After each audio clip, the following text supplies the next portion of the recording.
इस वक्त Anurag Thakur press conference कर रहे हैं और बार बार एक प्रोपेगेंडा के तहत देश के खिलाफ बात करना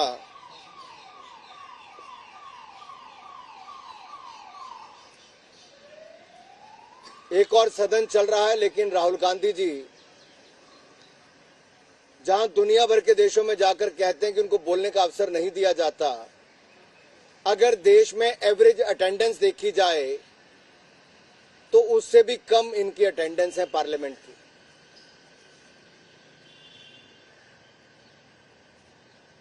ये बात करते हैं पैगासस की, ये बात करते हैं बगिंग की। मैं इनको याद करवाना चाहता हूं, ये पैगासस कहीं और नहीं, आपके दिमाग में है। और अगर आपको अपनी सरकार की याद होगी तो उस समय के वित्त मंत्री स्वर्गीय प्रणब मुखर्जी की आपकी अपनी ही सरकार में बगिंग करवाने तक के गंभीर आरोप आपके सामने लगे थे। आप देश के लोकतंत्र की बात करते हो, नियमों की बात करते हो, अपनी सरकार के ऑर्डिनेंस को फाड़ने का काम और नॉनसेंस कहने का काम आप करते हो।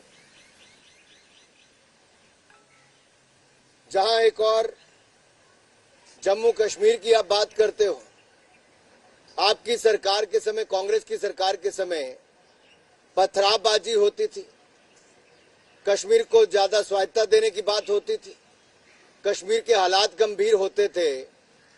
अरे मोदी जी की सरकार आने के बाद तो आप पत्थरबाजी की बजाय बर्फ के गोले चलाने का काम और खेलने का काम, खिलखिलाने का काम कर रहे थे। ये बदलाव है दो सरकारों में।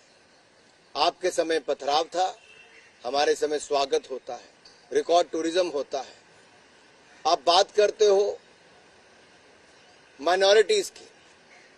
अरे सबसे बड़ा दुर्भाग्य तो यह है कि आपके समय सबसे बड़े दंगे 1984 में सिखों के साथ जो हुआ, जो कत्लेआम उनका हुआ, आपके ही पार्टी के जो नेता जो इसमें शामिल भी थे, वो आज भी आपकी पार्टी की बड़ी बैठकों में आते हैं। क्या कहना है आपका सिखों पर?